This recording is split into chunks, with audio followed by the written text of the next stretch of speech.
কলকাতা টিভির পর্দায় আপনাদেরকে সকলকে স্বাগত। আমি পূজালি রয়েছে আপনাদের সঙ্গে। আচমকাই কিন্তু লেজারের আলো কলকাতা বিমানবন্দরের আকাশে। জানা যাচ্ছে কুয়ালালামপুর থেকে 159 যাত্রীকে নিয়ে কিন্তু কলকাতা বিমানবন্দরের দিকে আসছিলেন মালয়েশিয়ার এয়ারলাইন্স ফ্লাইট MH184।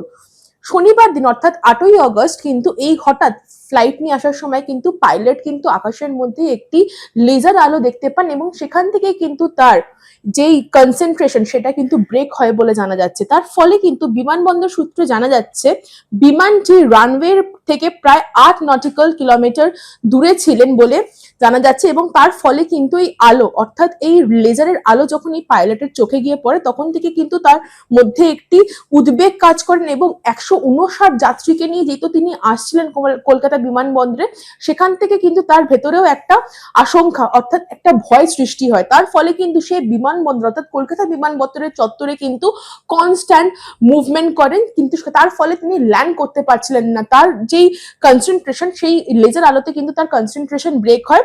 জানা যাচ্ছে অর্থাৎ বিমানবন্দর সূত্রে জানা যাচ্ছে 159 যাত্রীকে নিয়ে 11টা 25 মিনিটের নির্ধারিত সময়ের থেকে বেশ কিছুক্ষণের পরে গিয়ে কিন্তু সেই প্লেনটি ল্যান্ড করে। অর্থাৎ মালয়েশিয়ার এয়ারলাইন্স ফ্লাইট MH184 সময়ের থেকে কিন্তু নির্ধারিত সময়ের থেকে বেশ কিছুক্ষণ পরে গিয়ে কিন্তু 159 যাত্রীকে নিয়ে কিন্তু সেফলি ল্যান্ড করে এই এয়ারলাইন্স।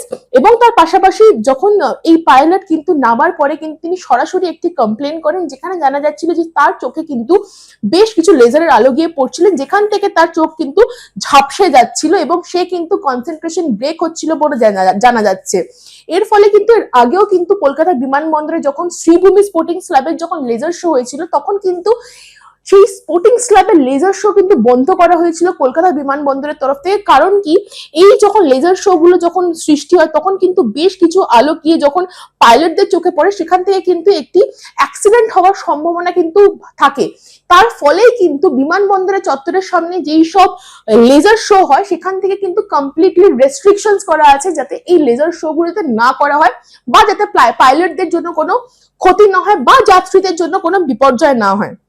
তার ফলেই কিন্তু এই লেজার শো গুলো বন্ধ করা হয়েছে এবং ইতিমধ্যেই গতকাল অর্থাৎ গতই শনিবার 8ই আগস্ট যখন এই ঘটনাটা ঘটে, পাইলট কিন্তু এসে দাবি করেন যে তার চোখের মধ্যে লেজার আলো পড়ে না এবং তার জন্য কিন্তু তার ল্যান্ড করাতে কিন্তু খুব প্রবলেম হচ্ছিল। তার ফলে কিন্তু এই বিমানবন্দরের তরফ থেকে কিন্তু একটি কমপ্লেন লঞ্চ হয়। ইতিমধ্যেই এই কমপ্লেনের তদন্ত শুরু হয়েছে।